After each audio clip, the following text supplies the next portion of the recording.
Welcome, and thank you for joining the Rayonier's fourth quarter 2019 teleconference call. At this time, all participants are in a listen-only mode.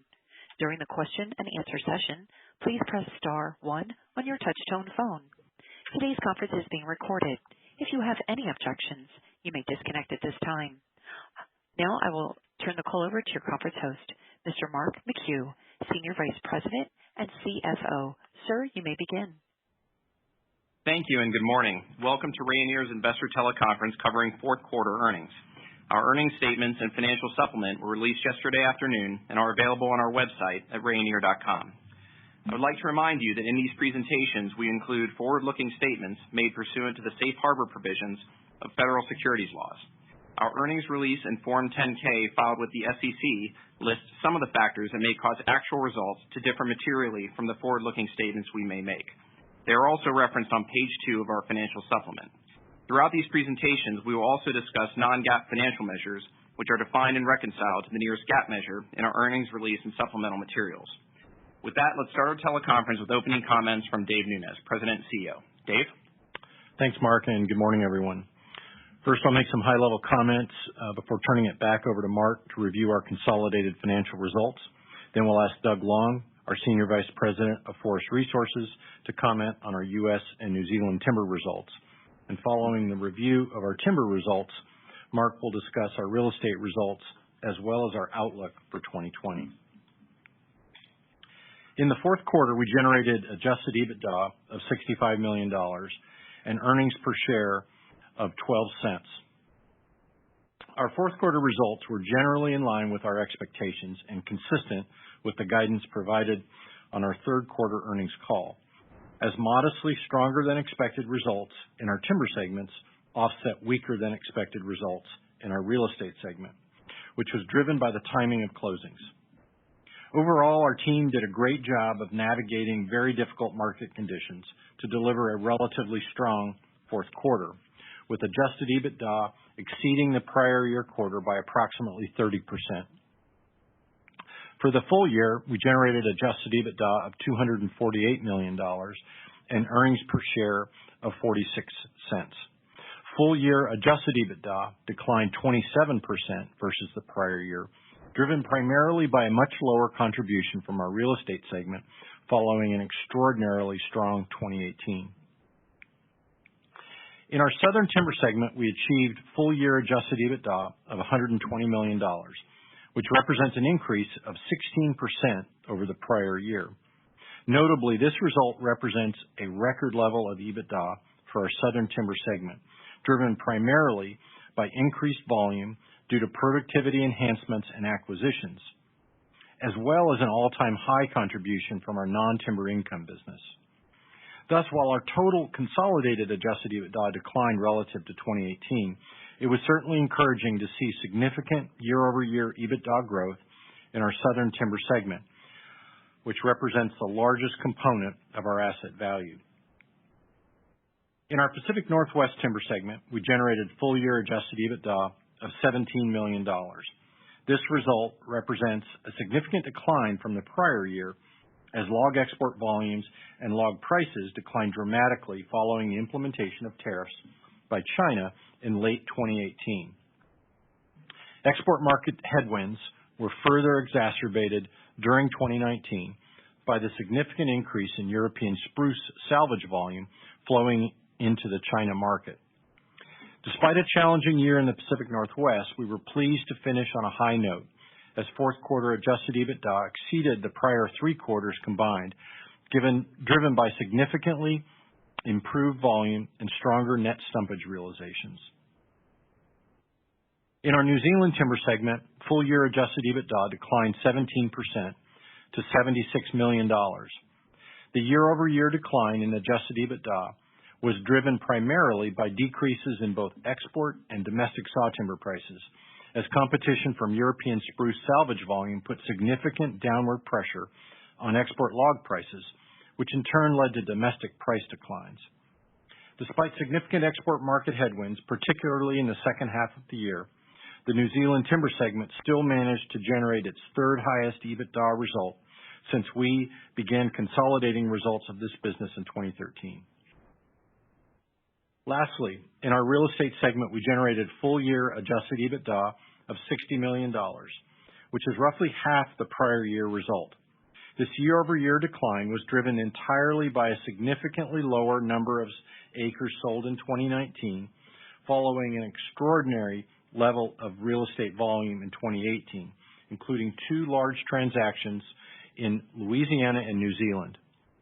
Notably, our average price per acre of over $4,300 on real estate sales in 2019 was the highest level that we have achieved since 2007.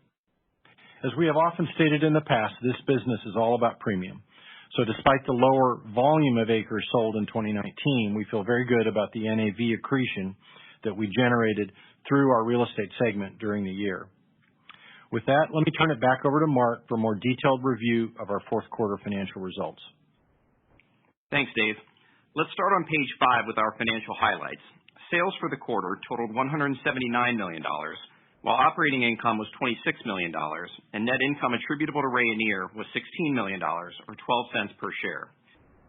Fourth quarter adjusted EBITDA of $65 million was above the prior year quarter, primarily due to higher results in our Southern Timber, Pacific Northwest Timber, and Real Estate segments, partially offset by a lower contribution from our New Zealand Timber segment.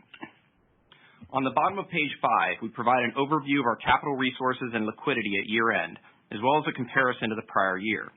Our cash available for distribution, or CAD, for the year was $149 million compared to $240 million in the prior year period, primarily due to lower adjusted EBITDA and higher capital expenditures. A reconciliation of CAD to cash provided by operating activities and other GAAP measures is provided on page 8 of the financial supplement. We closed the year with $69 million of cash and roughly $1.1 billion of debt. Debt increased modestly in the fourth quarter as we closed on acquisitions totaling $60 million during the period. Our net debt of $988 million represented 19% of our enterprise value based on our closing stock price at year-end. I'll now turn the call over to Doug to provide a more detailed review of our timber results. Thanks, Mark. Good morning.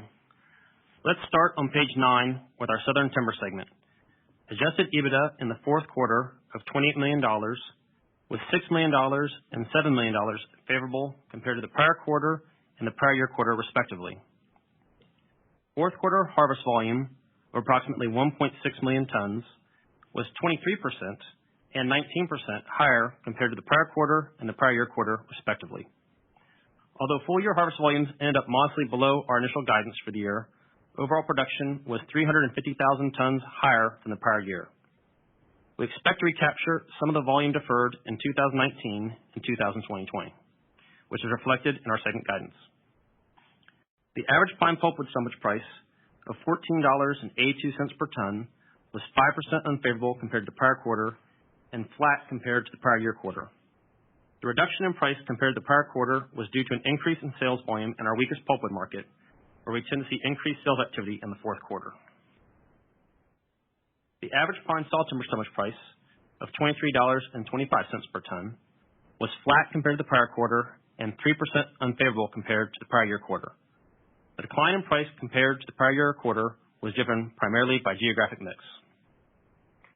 Our non-timber income team ended the year with another strong quarter, delivering revenue of $8 million, which was flat compared to the prior quarter and 51% higher than the prior year quarter.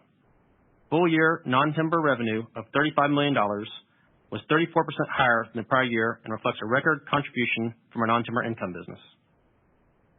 Overall, our Southern Timber segment delivered full-year adjusted EBITDA of $120 million, which was 16% higher than the prior year on the back of a 6% increase in volume, a slight increase in our weighted average net stumpage prices, and an additional $9 million of non-timber revenue. Now moving to the Pacific Northwest Timber segment on page 10. Adjusted EBITDA of $9 million was $6 million and $7 million favorable compared to the prior quarter and the prior year quarter, respectively. Fourth quarter harvest volume of 417,000 tons was 60% and 72% higher compared to the prior quarter and the prior year quarter, respectively. Full-year harvest volume of 1.2 million tons was in line with our previous guidance as we took advantage of improved demand and favorable stumpage opportunities in the fourth quarter. The average delivered sawtimber price of $78.51 per ton was flat compared to the prior quarter and 3% unfavorable compared to the prior year quarter. Prices remained flat during the course of the year as a result of the continued tariffs on log exports into China and competition from European salvage timber. However, due to favorable pricing on stumpage sales in the fourth quarter, coupled with lower average cut and haul rates, we actually realized a 12% increase in average net stumpage prices versus the prior year quarter. The average delivered pulpwood price of $39.24 was 4% favorable compared to the prior quarter, but 17% unfavorable compared to the prior year quarter. We continue to see excess pulpwood and chip supply in the market due to reduced exports, although we believe that the decline in demand for export chips and the build of sawmill residual chips has generally stabilized. The favorable variance in pulpwood prices compared to the prior quarter was due to geographic mix. Overall, our Pacific Northwest Timber segment delivered full-year adjusted EBITDA of $17 million, which was $24 million or 59% unfavorable compared to the prior year. Volume was down 7% year-over-year, but the biggest factor contributing to the decline was lower log prices, as average delivered sawtimber prices were down 19%, driven by the U.S.-China trade dispute as well as competition from European salvage timber. Page 11 shows results and key operating metrics for our New Zealand Timber segment. Adjusted EBITDA in the fourth quarter of $16 million was $2 million and $3 million unfavorable compared to the prior year quarter and the prior year quarter, respectively. Fourth quarter harvest volume of 688,000 tons was 9% lower than the prior quarter and 5% higher than the prior year quarter. Fourth quarter volumes generally tend to be lower than third quarter volumes due to the year-end holiday schedule. The increase over the prior year quarter was due to export vessel timing.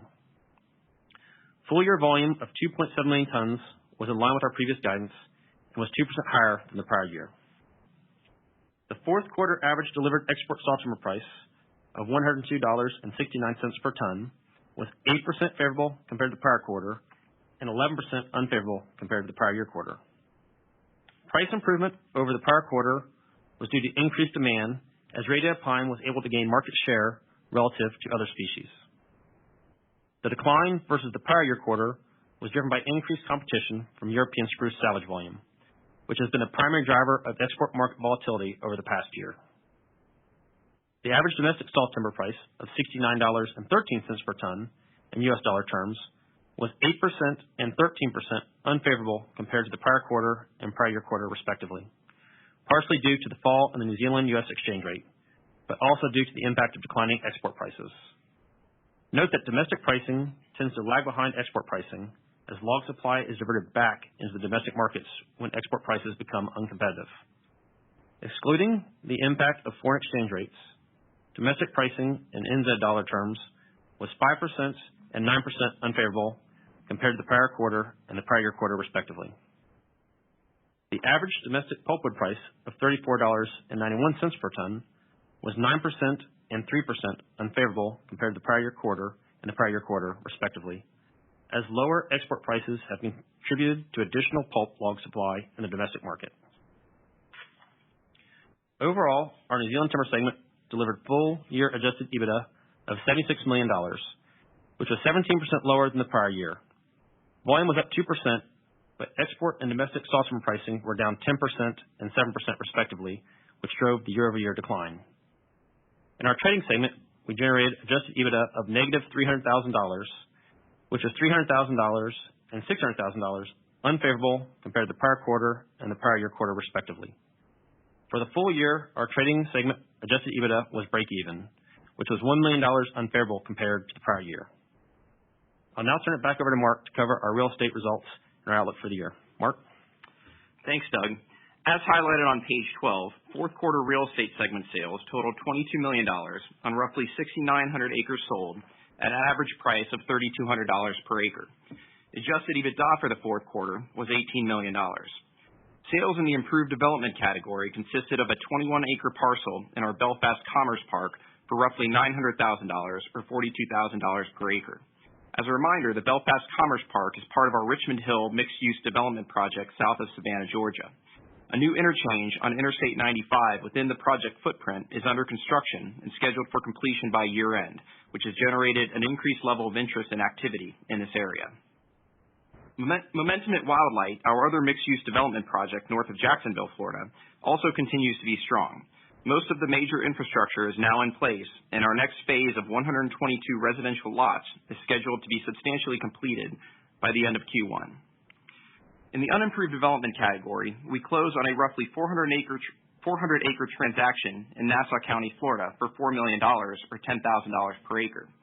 This caps off a year in which our unimproved development category had its strongest ever results, with sales of $20 million on roughly 1,200 acres sold, or $16,000 per acre. In the rural category, sales totaled $7 million on roughly 1,500 acres sold at an average price of $4,400 per acre. Rural sales consisted of 19 transactions across our southern footprint. Lastly, sales in the non-strategic and timberlands category totaled $11 million, consisting of 5,000 acres at an average price of $2,100 per acre. Now moving on to our guidance for the year. Page 14 shows our financial guidance by segment for 2020, and Schedule G of our earnings release provides a reconciliation of our adjusted EBITDA guidance to net income attributable to Rayonier and EPS. Please note that our full year 2020 guidance does not include the impact of our anticipated acquisition of Pope Resources. We expect to close this transaction around mid-year, at which point we plan to update our full year guidance to incorporate the anticipated contribution from Pope for the balance of the year. I'd also like to note that some of the current analyst estimates for Rayonier include an assumed contribution from Pope in 2020, which is not consistent with how we presented our guidance herein. For full year 2020, excluding the Pope Resources acquisition, we expect total adjusted EBITDA of $245 to $270 million, net income attributable to Rayonier of $47 to $57 million, and EPS of 36 to 44 cents. We expect that our total timber segment's adjusted EBITDA will be modestly lower versus 2019, with anticipated gains in our Pacific Northwest timber segment more than offset by a lower expected contribution from our New Zealand timber segment. In our Southern Timber segment, we expect to achieve full-year harvest volumes of 6.3 to 6.5 million tons, while we expect that overall pricing will be slightly below 2019 average pricing due to geographic mix. We further expect a lower contribution from our non-timber income business following a record year in 2019. Overall, we expect that our Southern Timber segment will contribute 2020 adjusted EBITDA of $115 to $120 million. In our Pacific Northwest Timber segment, we expect to achieve full-year harvest volumes of 1.4 to 1.5 million tons. We further expect relatively stable pricing as markets have adjusted to lower log export volumes resulting from China tariffs and competition from European salvage volume. Overall, we expect 2020 adjusted EBITDA in the Pacific Northwest Timber segment of $21 to $25 million. In our New Zealand Timber segment, we expect harvest volumes of 2.6 to 2.7 million tons and lower average export and domestic pricing due to challenging export market conditions resulting from competition from European salvage volume, as well as the near-term impacts of the coronavirus outbreak. We further expect that 2020 results will be impacted by increased shipping costs due to the implementation of low-sulfur fuel requirements. Overall, we expect 2020 adjusted EBITDA in the New Zealand Timber segment of $53 to $59 million. Across all of our timber segments, China log exports remain a key driver of the overall supply-demand balance. In 2019, we experienced significant export headwinds in the U.S. driven by tariffs on log exports out of both the South and Pacific Northwest. This situation was further exacerbated by the significant increase in both log and lumber supply from storm and beetle-damaged timber in Europe, which quickly captured significant market share in China, putting pressure on export log prices out of New Zealand as well. More recently, the coronavirus outbreak has significantly curtailed manufacturing and construction activity in the region. Overall, we remain confident in the long-term potential of the China export market, and we are cautiously optimistic that the U.S.-China Phase 1 trade deal will lead to a gradual improvement in market conditions. However, we are anticipating near-term challenges as the market digests European salvage volume and as the coronavirus outbreak limits log consumption. In our real estate segment, we continue to focus on unlocking the long-term value of our HBU development and rural property portfolio, and we currently have a strong pipeline of identified opportunities. In 2020, we expect that our real estate segment will contribute adjusted EBITDA of $80 to $90 million, although we expect the real estate activity will be heavily weighted to the second half of the year and that the first quarter, in particular, will be relatively light. As we've communicated in the past, results in this segment tend to be lumpy from period to period as they are significantly impacted by the timing of larger transactions. Details on other elements of our financial guidance, including CapEx, DD&A, non-cash basis of land sold, interest expense, taxes, and minority interest are provided on page 14 of the financial supplement and Schedule G of the earnings release. I'll now turn the call back to Dave for closing comments. Thanks, Mark. As I look back on 2019, I'm proud of the accomplishments of our people in working together to deliver solid operational performance for the year, and as importantly, remaining focused on executing against our strategic priorities and achieving our mission of generating industry-leading returns and building long-term value per share. When times are good and timber prices are trending upward, it's much easier to generate strong financial results. But when market conditions are challenging, as they were in 2019, it takes much more dedication, coordination, and operational flexibility to manage near-term performance while also maximizing long-term value. This past year, our team worked harder, smarter, and in a more coordinated fashion to generate the results that we achieved for the year, while at the same time deferring nearly 300,000 tons of planned harvest volume to help build long-term value. We enjoyed record adjusted EBITDA in our Southern Timber segment, bolstered by our strongest performance to date in non-timber income. While we faced considerable market headwinds in our New Zealand and Pacific Northwest timber segments, our teams were nimble in capturing opportunities and laying the groundwork for improved performance in the future. Further, while our real estate segment results were considerably lower than the record results we achieved in 2018, we remain focused on selling properties where we can achieve meaningful premiums to timberland hold values and continue to enjoy the strongest HBU values relative to our peers. At Rayonier, we live by the adage of never being satisfied with our portfolio and bring a relentless focus on improving our portfolio either through addition or subtraction. We have a bias towards acquiring high-quality timberlands, which we believe provides for greater long-term optionality in both good and challenging market conditions. To this end, we were excited to announce on January 15th that we had entered into a definitive merger agreement with Pope Resources, under which Rayonier will acquire all of the outstanding limited partnership units of Pope Resources for consideration consisting of a mix of equity and cash. We are also offering Pope Resources unit holders the option of electing to receive partnership units in Rayonier Operating Partnership LP, which would allow them to defer capital gains tax from their sale of their units. We take pride in being the first timber REIT to employ this UPREIT structure and feel it has great potential to be used in other timberland transactions in the future. The addition of these high-quality Pacific Northwest timberlands will bring our ownership in the region to 504,000 acres, increase our Pacific Northwest sustainable yield by 32%, and increase our proportion of Douglas fir merchantable timber inventory from 60% to 68%. With a higher proportion of ground-based logging, we will also enjoy improved cash flow per ton and greater operational flexibility. As part of this transaction, we will also grow and diversify our portfolio of high-value HBU properties and real estate development projects. In addition, Pope Resources owns an attractive third-party private equity timber fund business with 141,000 acres under management and total assets under management of $545 million based on the most recent appraisals. We look forward to blending our two organizations together following closing and believe that we can leverage the strengths of both organizations to create a stronger platform in the Pacific Northwest. We expect that the transaction over the next 5 years will increase annual adjusted EBITDA and cash available for distribution by approximately $38 million and $25 million respectively, including estimated annual cost synergies of approximately $5 million.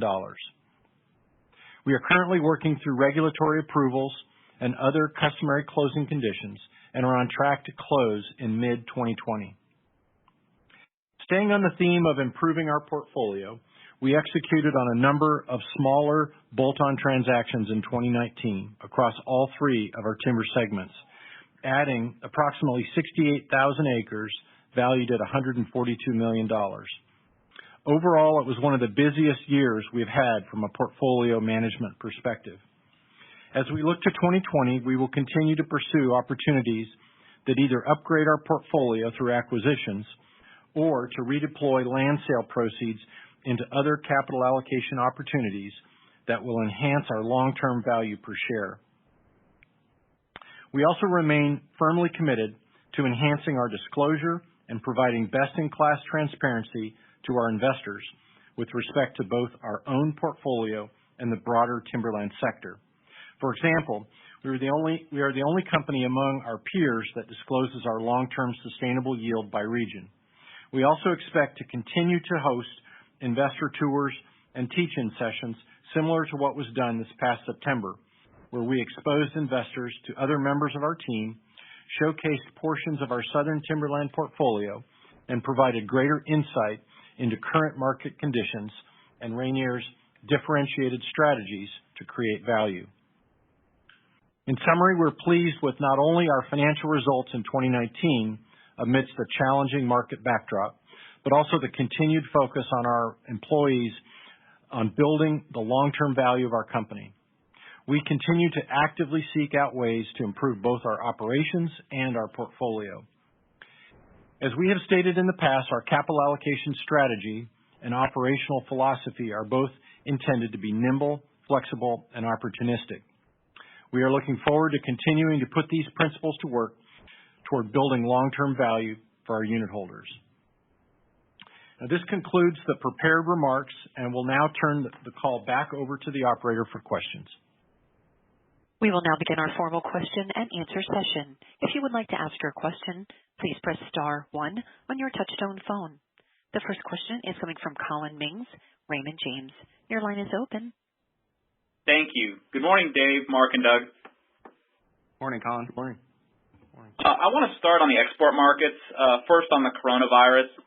You called out a couple times in the press release, and obviously recognizing the situation is very fluid. Can you just maybe expand on your comments there? Have you seen any slowdown yet attributable to that? How do you anticipate that outbreak impacting demand as well as the flow of logs into China?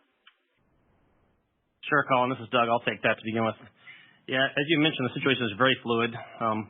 So personally, I even had changed plane flights yesterday regarding the situation. So it's something that we're keeping abreast of as best we can on a daily basis. And what I will say is that, we've built in our best estimate in the guidance into what we've thought about how it's going to impact us for the year. And as you're probably aware, we've seen extension of the Chinese Lunar New Year by 1 to 2 weeks, depending on the region. So that's obviously going to decrease the demand for logs in those areas. And probably something that's just as important is that during that Lunar New Year, the labor tends to go back home to other regions of China. And so they're now, in some cases, under travel restrictions and can't make it back to the mills and the ports. So we're definitely seeing something shaping up that could last, 1 to 2 months. We're not sure, but something that's out there that could shape up where we're going to have decreased demand because people can't get back to the mills to work, and also slowdowns at the ports because there's not opportunities to get those laborers into the ports to unload in trucks. So we've been thinking about this a lot, and as we think about it, it's going to have an impact on how we think about our harvesting going forward and what we do in our sales processes out of New Zealand. So some of the immediate risks we see is that log buying sales are going to be slower this year, obviously, with people not being able to get to the ports. And due to that, we're looking at basically stepping back some of our export program and minimizing the volume that we send to China over the next few months. So we're looking at pulling back our harvesting where we can under our contracts and considering taking back 10 to 20% of our volume that we'll be sending to the market, an attempt to slow down the impacts that are going to be building up there, as well as look to maximize our volume into other markets. About 2/3 of our export from New Zealand historically goes to China, and another third goes to Korea, Taiwan, India, and some other countries. And we're looking at those opportunities to move that volume, additional volume, into those markets during this time. So it's very much kind of a wait and see as we go, but we've developed good plans we feel good about and working with our contractors and shipping contractors. In our trading segment, we're going to limit our purchases to very select kind of core suppliers, and we're going to be pricing on a weekly basis. So we're looking at how we step that back too. So just a very cautious approach to it as we look forward to seeing hopefully a resolution, get out of the winter and things improve. And we do believe, though, that there's going to be a buildup in volume in that market. So we're working towards how we react to that, and I think we have a good plan there.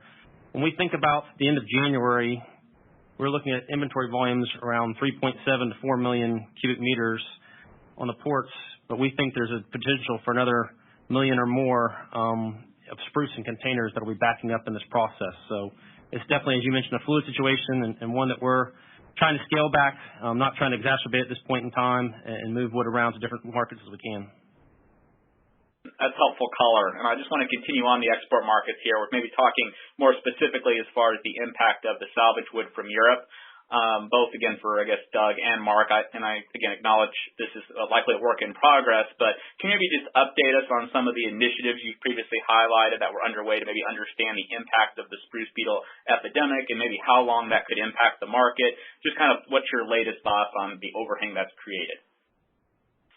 Sure, Colin, I'll take that one again. Yeah, so as you mentioned, we've talked about, we have a strategic objective for this year to put some boots on the ground in Europe to try to understand better what's going on.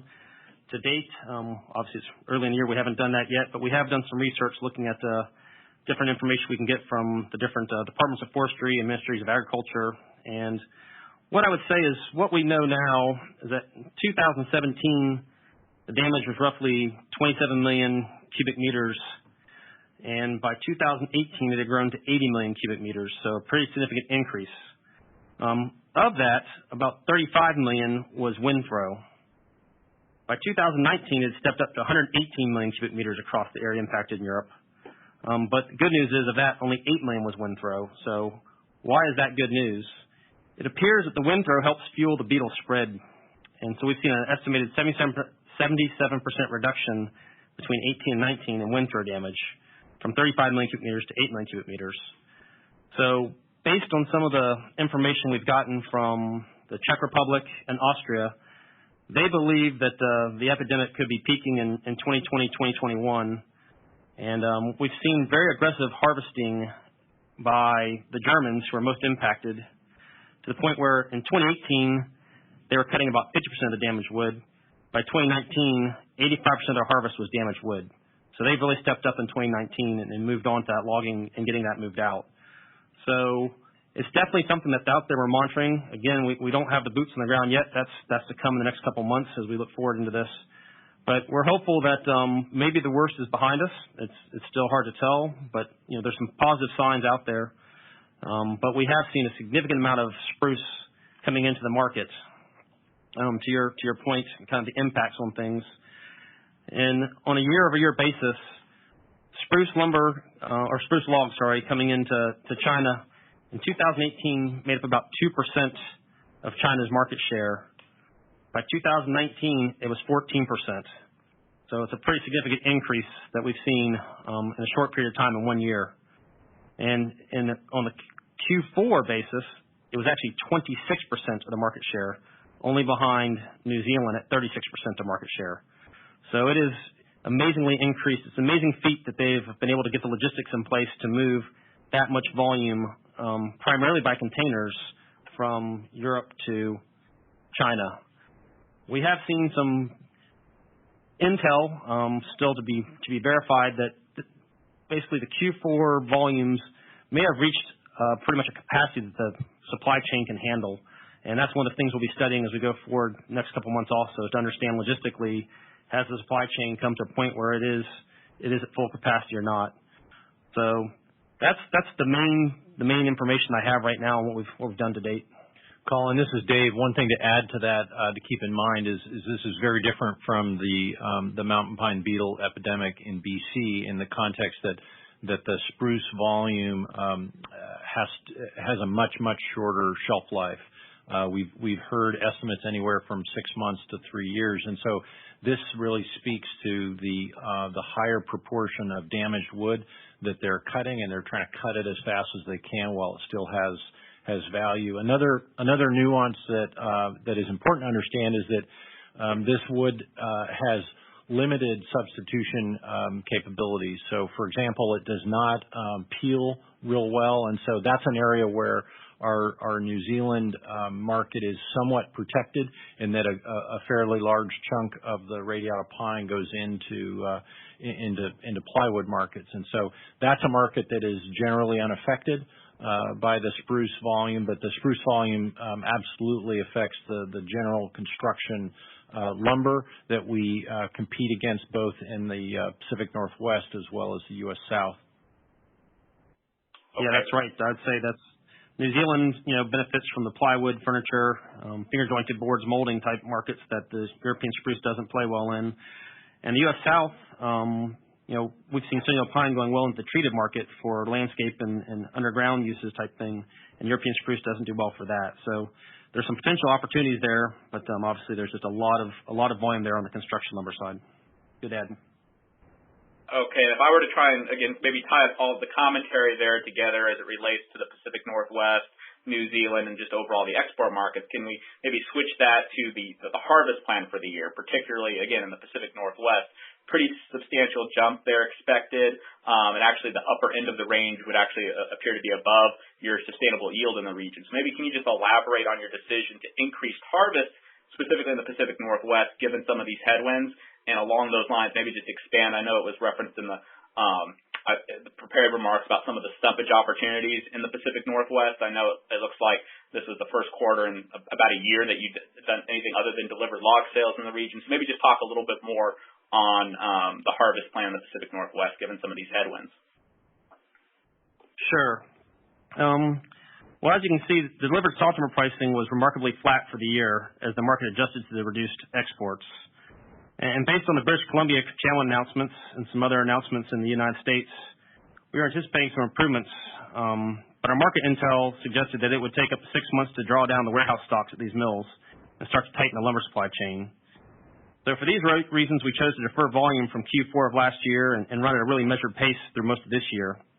As we moved into Q4, we began to see single-digit price improvements across all the grades but export logs. And we believed this was a signal that the impact of the BC curtailments was being realized in Pacific markets.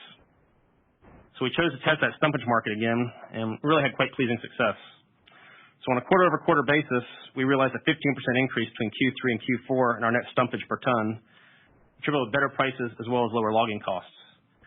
So we believe that the market has, with that stable pricing for the 4 quarters of last year, has reached kind of a stable point with respect to the lack of exports, and we believe that we start to see some improvements in lumber demand in that area, particularly related to the BC curtailments. Colin, if I could add just a couple points to that, I think it's important to note that it was a very intentional move on our part to tap on the brakes during the year. You generally you have limited levers that you can pull, but certainly timing within a year is one of them. And so we saw that inventory taking a long time to kind of go through the system for the BC mills that were curtailed, and that's why you saw, in the first 3 quarters, or excuse me, in the Q2 and Q3, we harvested about 21-22% of our annual volume, and really pushed that into Q4 where we captured 34% of the annual volume, and that was very intentional. And I think it gets back to one of the things I was discussing earlier on the importance of being nimble and trying to time the markets based on the market intelligence that we have.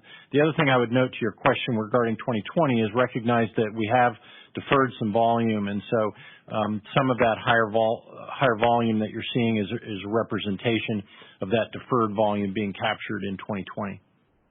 Okay, and one last one, and I'll turn it over, but just sticking with this theme, Dave, maybe can you expand on the optimism that you kind of highlighted in the press release related to phase 1 of the trade deal, and then, again, recognizing it's an evolving situation, any early read on if logs in the Pacific Northwest could benefit from this decision by China to cut some tariffs next week? Hey, Colin, it's Mark. I'll take that, and then I'll let Doug add some color. I mean, look, as we're going into the year, coming off a year in which, export, we experienced some really significant export market headwinds. our expectation is that things can only get better with the Phase 1 trade agreement. It's unclear exactly what's in that agreement still. I think everybody is still trying to sort through what it really means for their respective industries. We're still trying to sort through what it means for logs, but it's certainly better than what we had last year. And I think we even had an announcement today about some China tariffs being rolled off. Again, unclear if that impacts our industry, but our expectation, again, like we said, we're cautiously optimistic that as we move forward, we will see some benefits of the Phase 1 trade agreement. And I guess our general expectation is that it can only get better from this point, kind of relative to where we were coming from. Yeah, I would just add to that a little bit. I agree completely with Mark. One of the things we saw in this Phase 1 deal was that there was acceptance in the rules for food and agriculture trade that provides a set of standards by China. They accept U.S. quality controls for a number of agricultural products. And we really see that as a positive sign. One of the reasons we chose to curtail our operations from export that we mentioned a couple calls ago was we're really seeing a lot of significant non-tariff trade barriers, opportunities where we're having to fumigate containers of logs up to 3 times, and so those costs that cost was exceeding the value of the logs that were being transferred. So that was the primary driver. It wasn't that we couldn't operate within a tariff, so we understood what that meant, but what we couldn't do is just send a blank check every time we sent a load of logs to China. With this acceptance in the Phase 1 trade deal that the quality controls, that China's going to accept U.S. quality controls around the agriculture, that's a big win to us, we believe. So we're hoping that will reduce the non-tariff barriers that just really caused us to pull back, and we're kind of, just like I said, it was something you just couldn't control. So we're hopeful to see that. Obviously, with Chinese Lunar New Year and the coronavirus, it's going to be a little while so we understand how that plays out and what happens there, but that's something we're hopeful for, to Mark's point. Another important point is in the deal, China's agreed to buy an additional $200 billion in goods and services in 2020 and 2021. And within the category of manufactured goods, which is actually where wood has been included, the deal calls for an additional $33 billion in purchases in 2020 and $45 billion in 2021. So we see that as some potentially good upside too. The delta between 2017 and 2019, pulp is down about 30%, purchases from China, or about $1 billion, and wood and logs is down about 49%, or $1.6 billion. So there's definitely some opportunity to pull back and be part of that increase in those agreed purchases. Again, to Mark's point, we don't know how that's going to work. We just know these are the upsides we have to work with, and the reduction in non-tariff barriers are things that give us some hope. Very helpful. Thank you. The next question is coming from Paul Quinn, RBC Capital Markets. Your line is open. Yeah, thanks very much. Morning, guys. Morning. Hey, just a question on, you mentioned sustainable harvest levels, and, just following up Colin's question on the increase in the Pacific Northwest. If you could just review what those sustainable harvest levels are for the South Pacific Northwest and New Zealand right now. Yeah, sure, Paul. We disclose them in our 10K. So I believe the U.S. South is 5.9 to 6.3 per our last disclosure. The Pacific Northwest is 1.3 million tons, and New Zealand is 2.4 to 2.6. But recognize that's last year's disclosure. We have had some portfolio activity during the course of the year. New Zealand in particular, we've been evaluating our sustainable yield there, with respect to some of the acquisitions that we've made. But that's currently our latest disclosure. We'll, of course, be updating that when we release our 10K in a couple weeks. Okay, that's helpful. And then just on log pricing, what you're seeing in the U.S. South, I mean, this seems to be flat for almost ever. I'm just wondering if you're seeing any kind of regional pickup, barring some kind of improvement on the Phase 1 trade deal. Yeah, and I'm sorry, Paul, before I answer that, I think I said 1.3 million tons in the Northwest. I should have said it's 1.4 million tons is our sustainable yield there. Okay, thanks for that. Sure, I'll take the question on the pricing in the South. So as we've been discussing for the past few years, due to age classes for harvest has been the process of shifting more to the Gulf states. And that's a temporary period, but it will happen for a few years.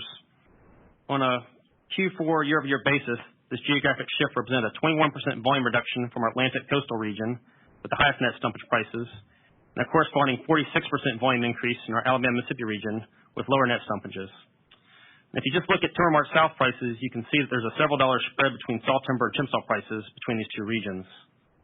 So this volume trend continues into 2020, which is the reason for our slightly down pricing outlook. So it really is a lot to do with geographic mix when you think about why pricing was flat. We've seen opportunities that have trended up in certain areas and held flat in other areas, but we really have a significant shift in volume between the two. While that harvest shift has shifted to that region with lower net stumpage, the actual acres are more productive in that region. So on a total volume basis, when you look at it kind of Q4 year over year, the adjusted EBITDA per acre is actually up even when you net out the non-timber income, stronger non-timber income performance.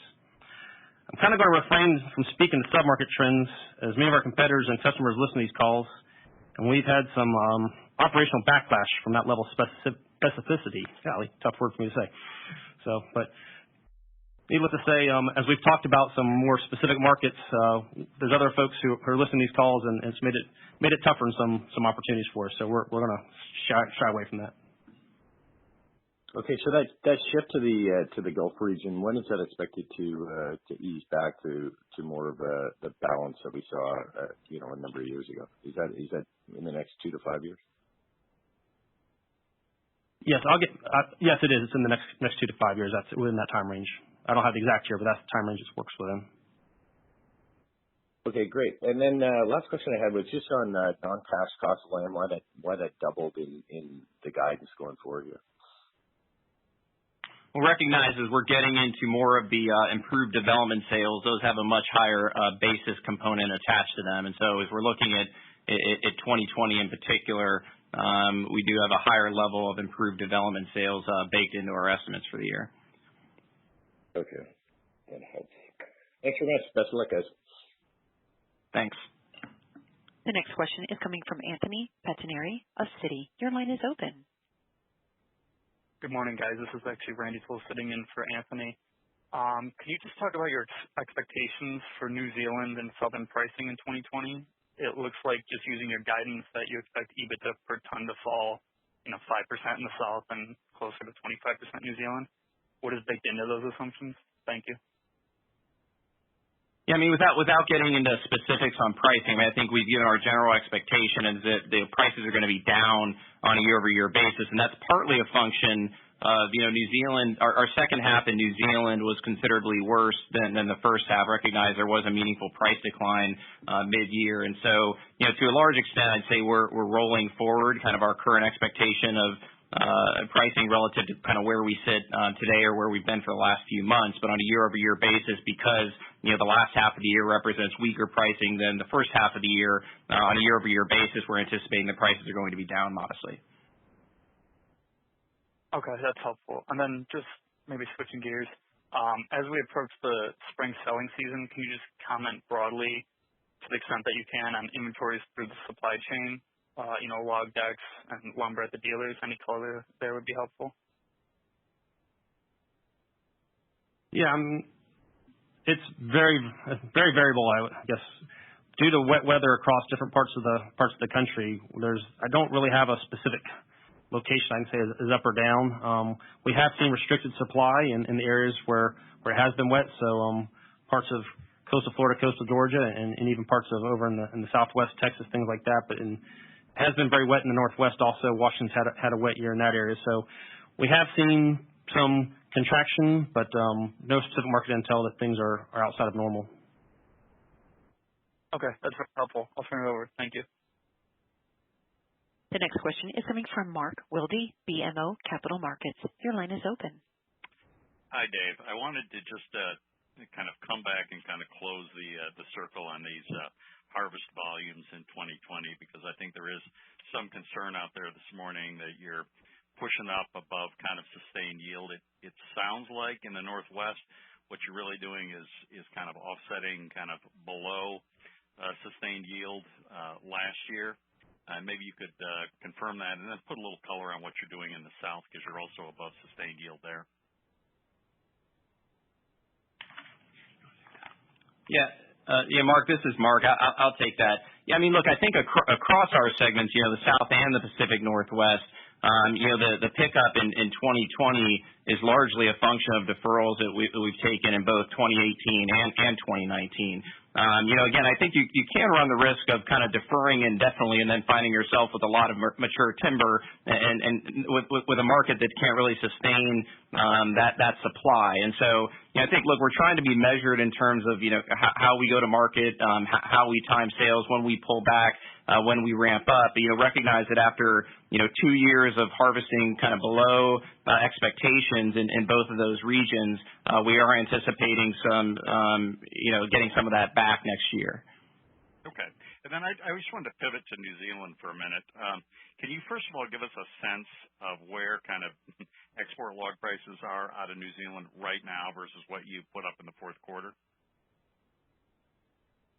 Yeah, again, I'd rather not comment on kind of the intra-period pricing. Again, like Doug said, I mean, we tend to have, customers and competitors listening on this call, and so kind of getting granular about, kind of where we see export pricing today or where we see it being next month is something that we generally don't like to do.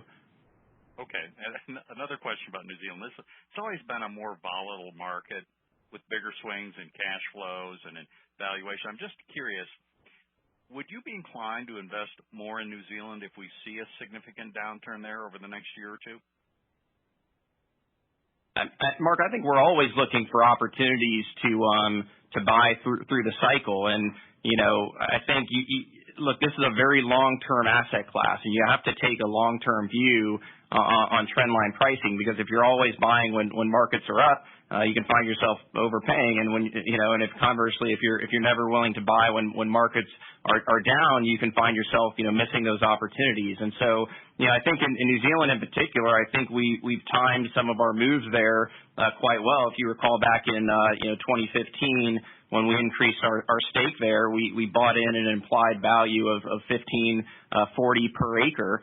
We increased our stake there, an implied value of $15.40 per acre, and our last appraisal in New Zealand was over $3,000 per acre. And so you're right, it has historically been a much more volatile market from a price standpoint, and also from a cost standpoint. You recognize that when you have a lot higher cost to market, particularly with that export business, that top line volatility, that 10% swing in pricing has a much more pronounced effect on your bottom line than it does in, say, the South, where if you're kind of measuring price moves off of stumpage revenue, that stumpage revenue is 80+% EBITDA margin in terms of the pass through. And so it is a more volatile market, and invariably we're having to take a longer term view of pricing. The other point I'd make with New Zealand in particular, I mean, we've obviously kind of experienced a rocket ship in terms of the earnings growth there over the course of the prior 3 years.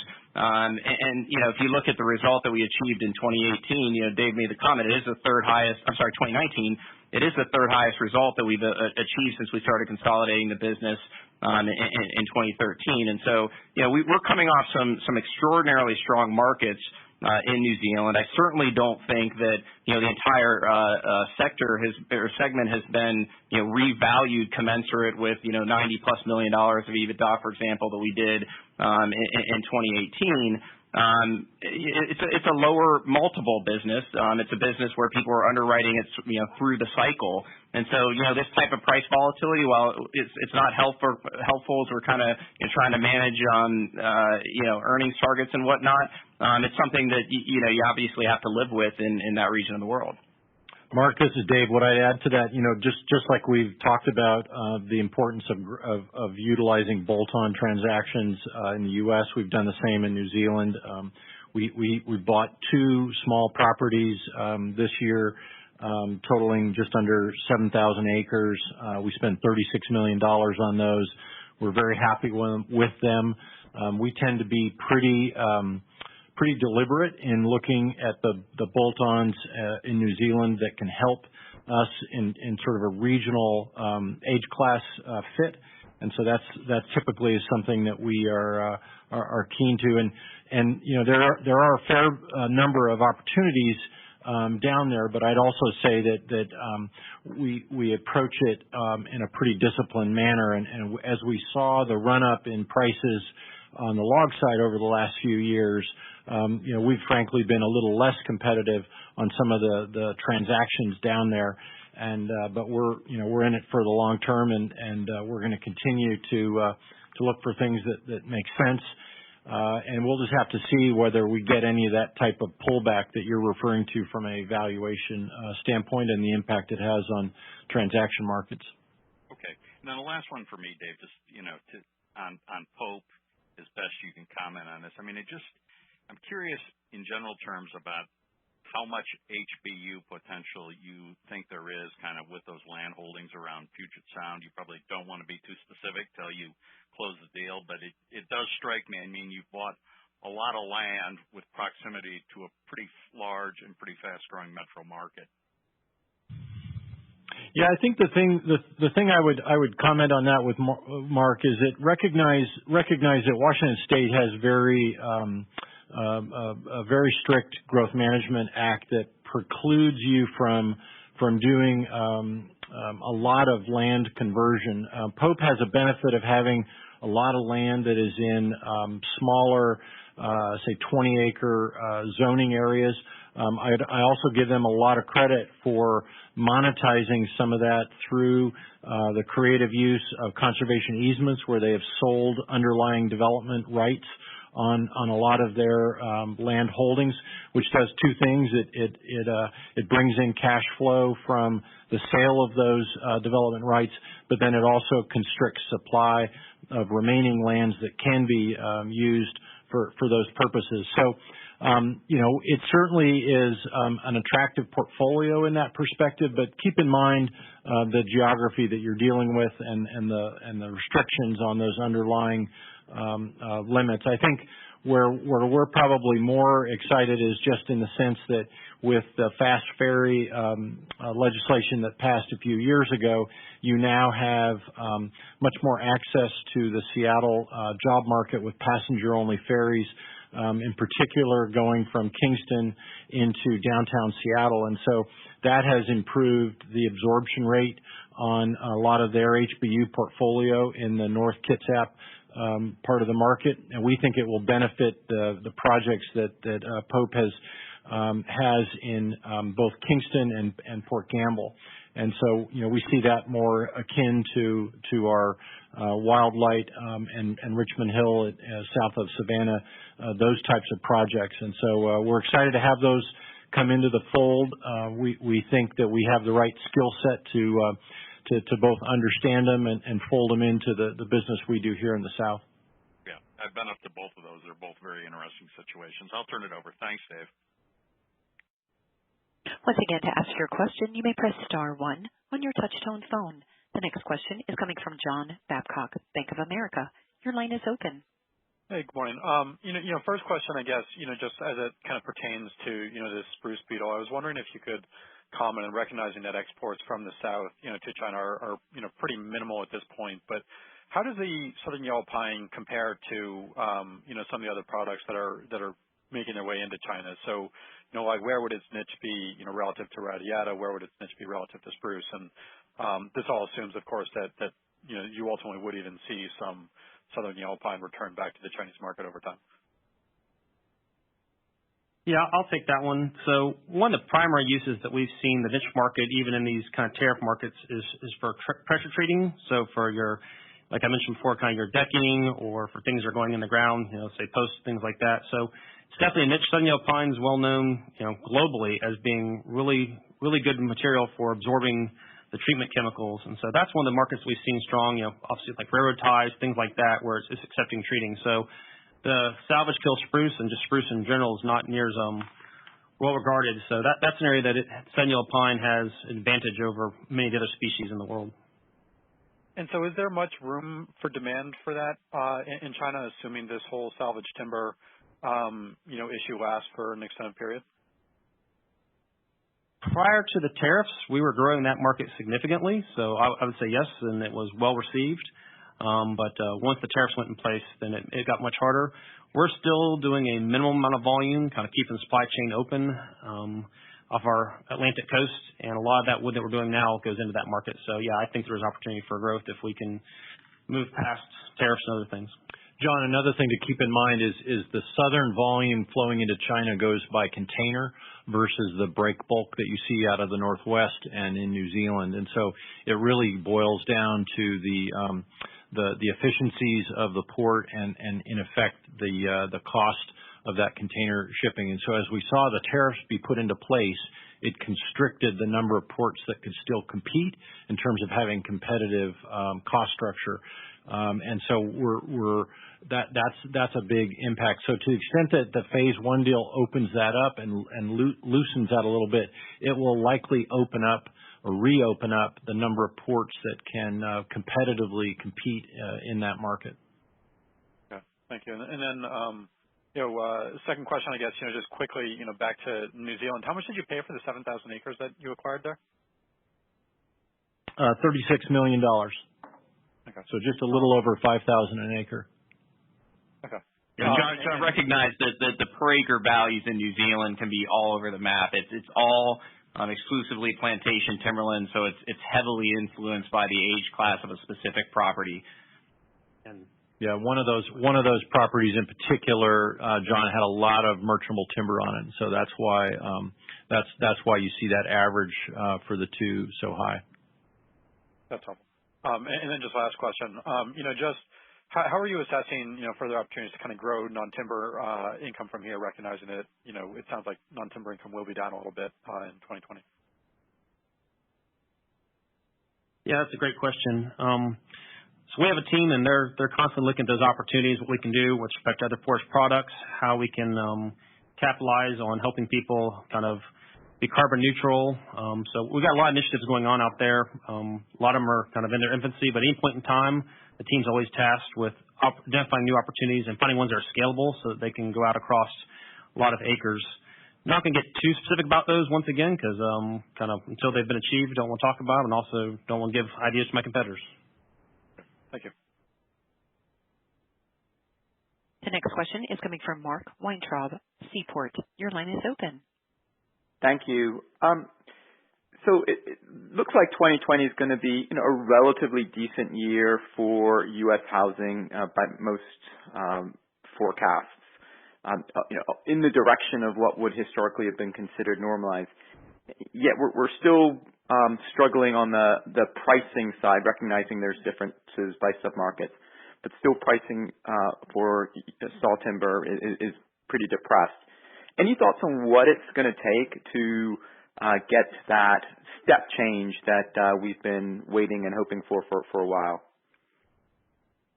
I mean, Mark, keep in mind, and this was we spent some time in our teach-in in September, and you can look at the materials on our webpage about that. But recognize that you had a fairly large build in inventory between now and the prior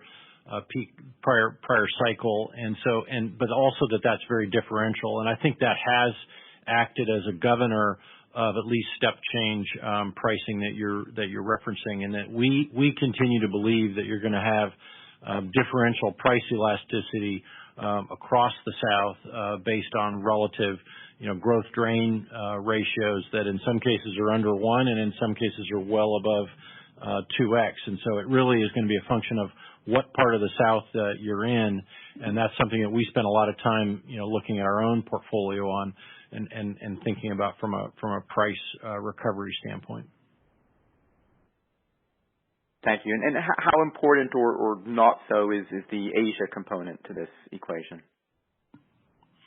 I think I would attribute it to similar to the Northwest in that, all else being equal, optionality is your friend. And if you've got additional markets, you're going to benefit. And, we have a fairly high proportion of our U.S. South portfolio that is proximate to ports. And so to the extent you have strong Asian markets, you're going to have more optionality to ship that product. But recognize, today, at least in the short term, we're dealing with the coronavirus and elevated inventories in China from the European spruce and to a lesser extent the Australian fire salvage wood. And so, short term, we don't see nearly the opportunities that we would think are going to be there longer term. But we think the U.S. South, as we discussed earlier, from a port competitiveness standpoint, the U.S. South or portions of it stack up very nicely and can bring in wood at a very competitive price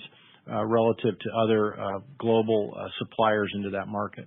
Yeah, but Mark, recognize that in the South, at least, that market was essentially non-existent a few years back, and so the fact that it pulled back significantly last year, I think we're kind of looking more as a lost opportunity as opposed to something that's going to necessarily have a depressant effect on the market. And likewise, if and when it comes back, we think that that's a real opportunity to put some upward pressure on prices there. And I think that export market is also helpful in the sense that to the extent you're getting that log out of the U.S. or out of that local region, it's not being processed by a local sawmill. It's not also contributing to the chip supply in the region. And so, taking that fiber out of the market, I think, is positive for both saw timber and pulpwood prices. Yeah, I would just add to that kind of on scalability type thing.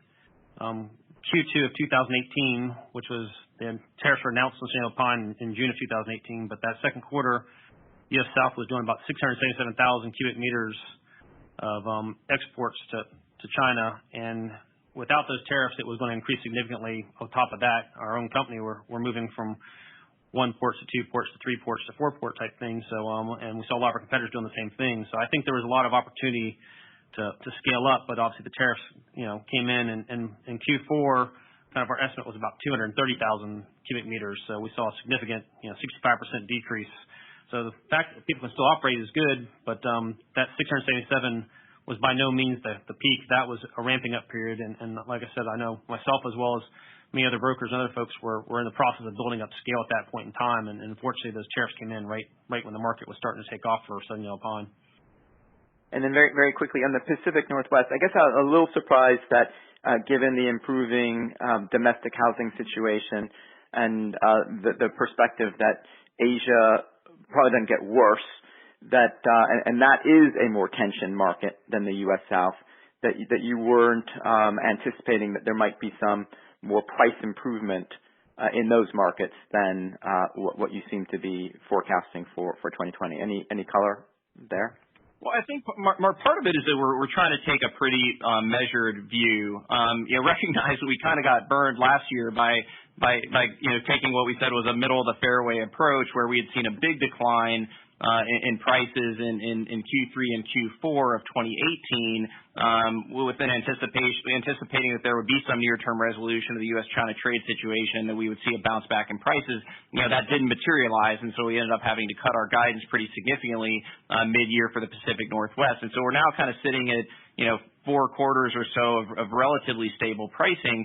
I think the fact that we're able to place volume now at prices that we think are reasonable is as much an advantage in terms of how we're thinking about the market relative to where we were last year, where we thought, okay, if we try to push this volume out to the market, it's actually going to have a depressant effect on price. And so we do feel as though the market is improving, but look, I generally hold the view that the best indicator of tomorrow's price is probably today's price. And so taking a really bullish view on kind of how things are going to develop during the course of the year, I think could just be setting us up to have to kind of revise that expectation going forward. And so we clearly think that if we do see some real momentum from the Phase 1 trade agreement, that there's upside to these numbers. But to kind of bake that in as we sit here today, following 4 quarters of relatively flattish pricing, I think is something we opted not to do.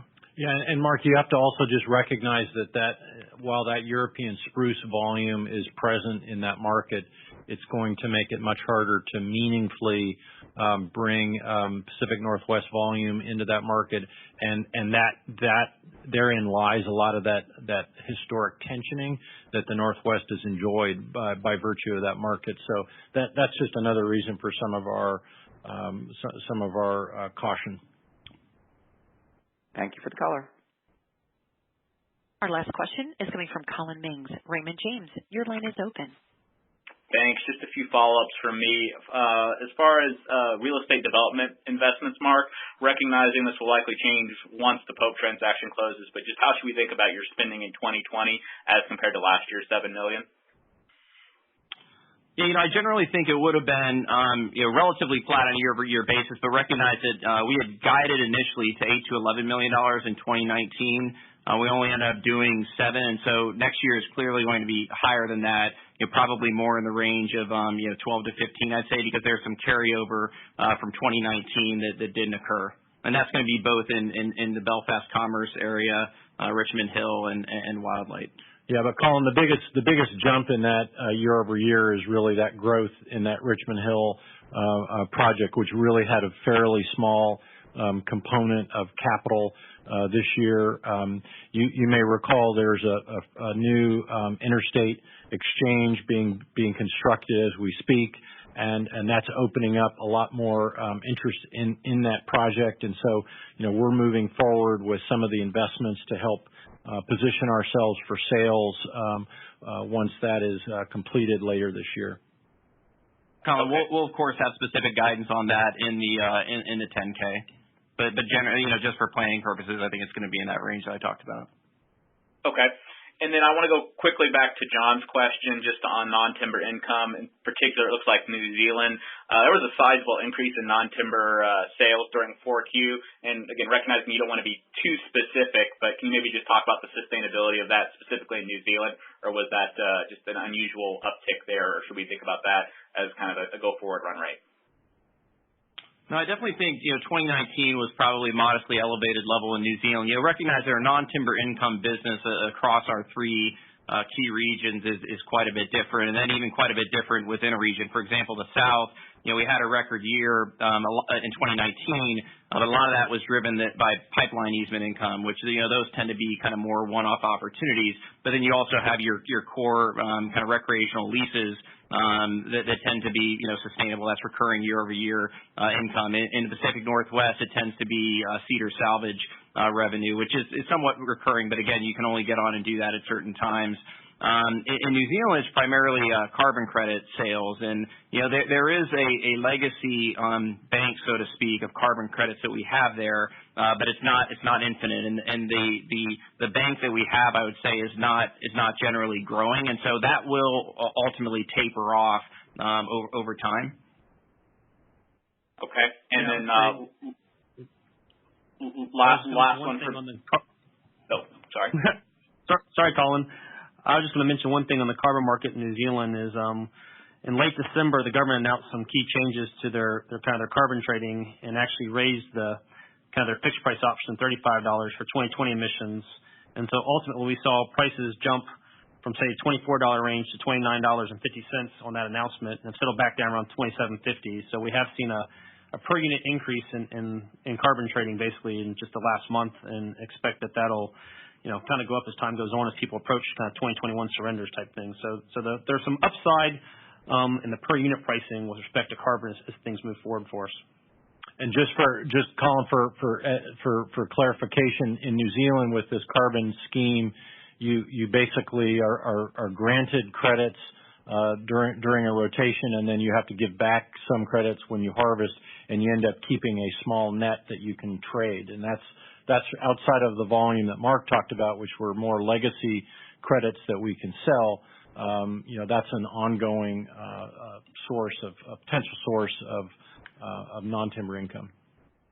Got it. Okay, very, very helpful there. And then just one last one from me, recognizing in the prepared remarks, Dave, you did touch on kind of aggregate acquisition activity for 2019, and then obviously the Pope transaction kind of on tap here for 2020. But can you maybe just expand a little bit more on the acquisitions specifically completed during the fourth quarter? It does look like a fairly sizable level of investment activity in the U.S. South. Sure, Colin. We had, for the full year, we had 18 transactions. 14 of those were negotiated and 4 were bid. In Q4, we had 3 transactions. One, which was just under 24,000 acres, was in Northeast Florida. We had another transaction that was in East Texas for just under 7,000 acres. And then we had a small transaction of about 600 acres in Washington State. And so we're happy with all 3 of those. Overall, we spent $60 million across those, covering approximately 31,000 acres across the 3.